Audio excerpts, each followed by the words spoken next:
Hello. He is a young, up-and-coming rock star right here. I photographed him playing when he was in a band, Stolen Thunder, and that band was around for a couple of years, and now he's kind of branching out on his own. So tell us a little bit, Chris, about what your work with Stolen Thunder and where you're moving.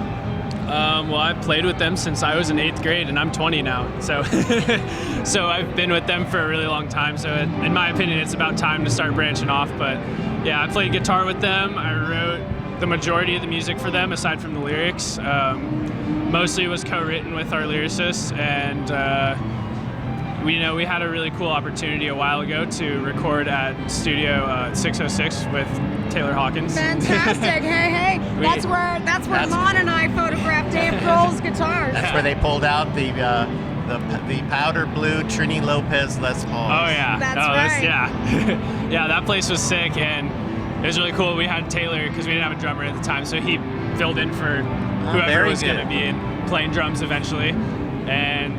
So yeah, that was a wild experience. We recorded 5 songs. Was it 5? I think it was 6 songs actually in less than 3 days. Yeah, so that room's got some great mojo. You just flow in there. And it was interesting. There's a lot of pressure though, because you have all these dudes who've been doing this for forever, and they're like, all right, so you got 2 days to do this, and I'm like, Now tell us about the guitars you've been playing. You told me that you like your Paul Reed Smith, and I really like hearing that. A lot of younger guys are with Paul Reed Smith, and they're amazing, beautiful guitars, and a lot of them are going to be featured in my next book. Yeah. So tell us about PRS. So I'm playing a PRS Custom 22 semi-hollow body that I got maybe 2 or 3 years ago. It's a great guitar. It's super durable. It's super light. That's what I like most about it. Compared to my Les Paul, I can play that thing I can play the PRS for hours.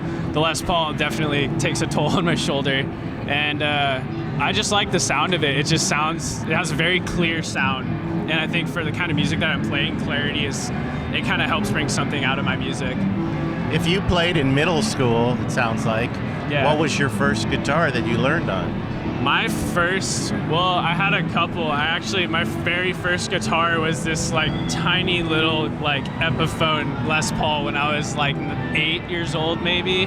But my first real guitar was a custom Strat that my dad built in the 80s. He bought some do-it-yourself kit and just put it together.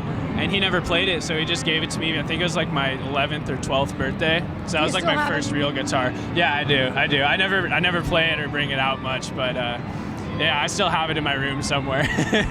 So were your influences growing up, guitarists? My biggest influence, guitar-wise, was the guitar player of Alice in Chains, Jerry Cantrell, along with Jimmy Page was very, very much one of them, and Brian May.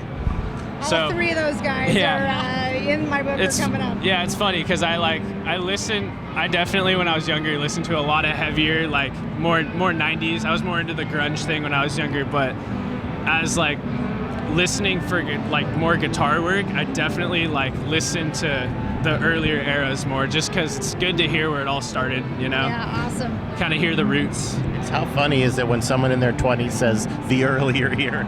Yeah, so I'm going to ask, are you a Cult fan? I love Billy Duffy. We actually is in my next book. We covered what was it called? She Sells Sanctuary. Yeah. Is that a long time ago. That was one of the first songs we covered. We had that. I actually used to play bass when we covered these, and when I was in 8th grade, we played that.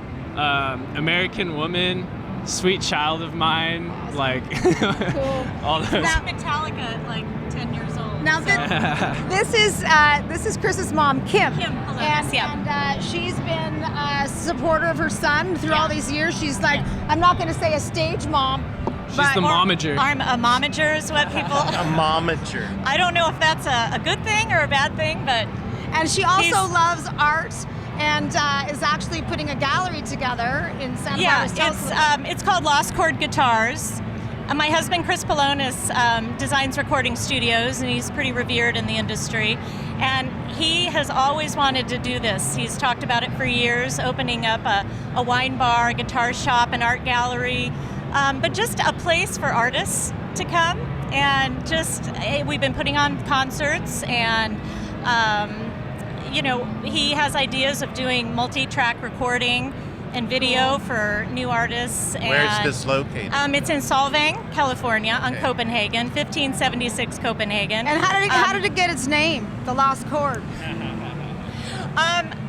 It was Lost Coast, and somebody else had that, and so he and Jackson Brown were discussing what the name would be, and Jackson came up with the name, Lost Chord Guitars. They can't go wrong there. Yeah, we were at a wedding with him, and he just threw that out there, and he's so creative. He's so good with words. He is, and Chris just said, he's like, the Lost Chord, C-H-O-R-D, and it stuck, and we all loved it. So I photographed his 1930s Roy Smet guitars for my next book coming up.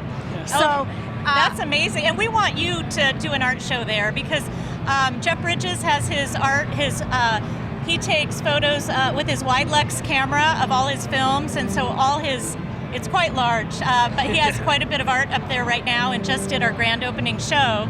We would love to have your art there. I would love to do your that. Stuff is beautiful. I'll spend an hour in the Big Lebowski section alone.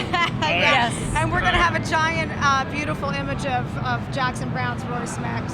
And maybe we got to get a photograph of one of your axes, too. Oh, yeah. Good luck to you, Chris. Yeah, good luck to you, man. Thank you guys so much for stopping by. Excellent. ROCKSTAR Guitar. Oh, thank you, Lisa. We appreciate it.